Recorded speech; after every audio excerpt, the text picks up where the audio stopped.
Ready? Okay, so we removed the bobbin, the needle plate. You can see down here, this is your hook assembly, H-O-O-K. So your hook assembly, this is your hopping foot, and then your hook assembly. It's called a hook assembly because there's the hook right there. Okay, so as the hook comes around, your needle goes in the down position. The thread is obviously run through the needle, and right back here it makes a little loop. So that hook comes around and it can grab the loop. The problem with right now, it's twofold. I'm going to put this back in the up position. On a square shot, face-on shot of the machine, this needle should be square. The eye should be facing you, 12 o'clock if you're looking at a clock. Right now it's not. The eye is more like at 11 o'clock instead of at a 12 o'clock. So that's problem number one. The reason for that is on the backhand side of the needle is called a scarf. That is that little cutout, that little bulge right there in the backhand side. That bulge is where the hook actually goes. So as it's coming around, that hook needs to go into the scarf to make sure that it grabs the thread every single time. Now this one, you can see I'm coming up too high on my needle, and so the hook misses the scarf, or it comes right at the base of the scarf. I want it to be more in the middle of the scarf when this hook comes around. But you can also see that because that needle is sideways, it actually only hits the side of the scarf, not a dead-on shot for that scarf. Okay, so what we're gonna do, first off, easiest thing is we're gonna adjust the needle. So we're just going to turn it. Turn the needle so the eye is facing 12 o'clock. So my eye on my scarf. So I should be looking at the exact side of the scarf. On a front shot, you should be looking at the exact needle of the scarf. Okay? Again, this scarf is the little divot or the bubble that we're looking at on the backhand side of the needle. So right there, this is the scarf. See how it bubbles in? That little bubble that's right there, that is the scarf. Notice how the needle does not come straight down. It kind of bubbles in and then comes back out. Okay, so that's the scarf piece. So now let's take a shot of this. So with that in the proper position, the hook comes down, comes around. So I should be right in the middle of the scarf, but you can see I'm actually down right at the bottom of that scarf when that hook comes around, okay?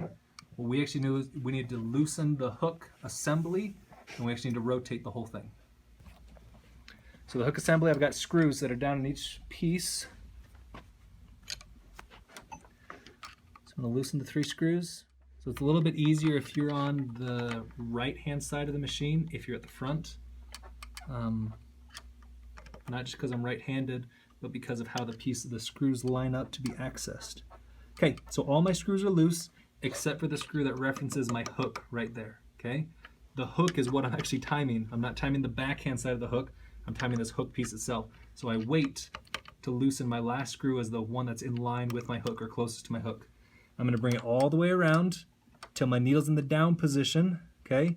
Now I'm going to loosen that screw. If I loosened it when my needle was in the up position, I just loosened the whole thing and it makes it a whole lot more difficult to time or just waste my time, okay? So what I'm going to do, get my needle farther into the down position, so more something like right there, and then I'm going to get my hook. And this is twofold. It's not just in the scarf. I want to make sure I graze the needle with this hook as I'm coming around, okay? If I have too big of a gap, this hook, when it comes around, and if my thread only has a slight bubble on it, the hook's going to miss it because it's too wide, it's too far away from the scarf. I want it just barely tapping the needle as it comes around.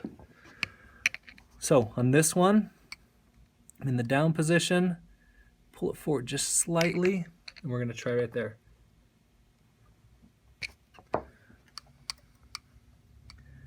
Okay, so notice as I'm coming around, my hook comes right into that position. I might be still a little bit low, but I'm pretty close on that piece, okay?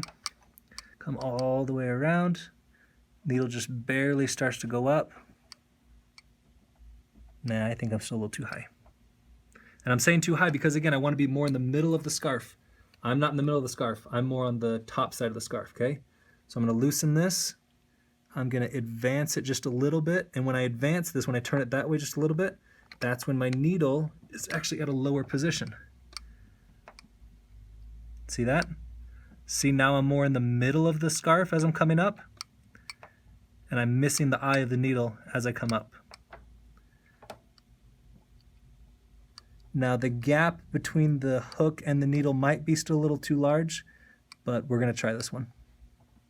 So once that's done, don't forget to tighten the rest of your screws. Nice and tight. And there's 3 of them on this assembly. Some assemblies have 2, some have 3. Let's go one more. Okay. Needle plate goes back on. Make sure you put it in the right location. There's countersunk pieces right here.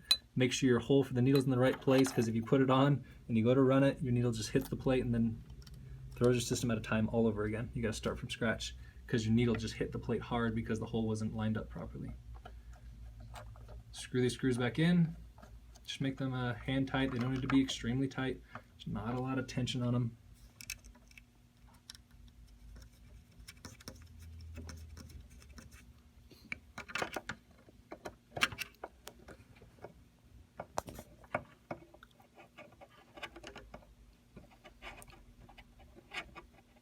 Now with timing, yeah, I can try to get as close as I can, but at the end of the day, you need to run it on fabric.